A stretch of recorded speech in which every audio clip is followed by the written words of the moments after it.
3 నెలల్లో స్థానిక ఎన్నికలు, అప్పటిలోగా బీసీ కులగణన పూర్తి. రేవంత్ రెడ్డి ఈ ఏడాది చివరికల్లా మరో 35,000 ఉద్యోగాల భర్తీ. రాబోయే పంట నుంచే సన్నవడ్లకు 500 రూపాయల బోనస్. ఇచ్చిన మాట ప్రకారం రుణమాఫీ చేసినాం, రాజీనామా చేస్తానన్న హరీష్ ఏడ దాక్కున్నాడు. ఇది ప్రజాప్రభుత్వం.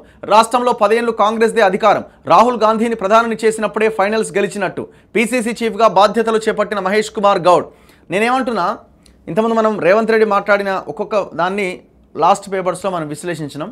ఈ పేపర్కి వచ్చేసరికి నాకు ఒక లైన్ కనిపించింది. ఏమంటున్నారు? ఇచ్చిన మాట ప్రకారం రుణమాఫీ చేసినాం అంటున్నారు. ఇప్పుడు రుణమాఫీ ఇంకా అందరికీ కాలేదు అని ఆధార్ కార్డులో పేర్లు తప్పులు రావడము, రకరకాల రీజన్స్ తోటి కారణాల చేతి దాదాపు 3 లక్షల మందికి రుణమాఫీ కాలేదు. ఇది నేను అంటున్న మాట కాదు.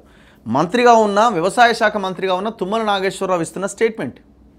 సరే, మీ ఏఈఓలంతా గ్రామాల్లోకి వెళ్తున్నారు, ఇంటింటికి వెళ్ళి మేము ఒక యాప్ పెట్టిన, యాప్ ద్వారా వివరాలు తీసుకుంటున్నాం. మరి ఆ స్టేట్మెంట్ ఎందుకో నిన్న ముఖ్యమంత్రి ఆ స్టేట్మెంట్ ఇవ్వలే. రుణమాఫీ చేసేసినాం, మొత్తం 18,000 కోట్లు ఇచ్చేసినాం అన్నాడు. మరి గతంలో 30,000 కోట్లు 40,000 కోట్లు లెక్క చెప్పారు కదా. ఇంకొకటి 2 లక్షల పైన ఉన్న వాళ్ళకి చెప్పాడు. 2 లక్షల పైన ఉన్న వాళ్ళు పైన ఉన్న అమౌంట్ కట్టండి, 2 లక్షలు రుణమాఫీ చేస్తామన్నాడు. బాగుంది, అంతా బాగుంది, 18,000 కోట్లది బాగుంది. కానీ ఎవరికైతే రుణమాఫీ రాలేదో వాళ్ళని ఎందుకు మీరు అడ్రస్ చేయలే? ఒక్క పదం కూడా రాలేదు కదా. ఎంతోమంది సఫర్ అవుతున్నారు కదా.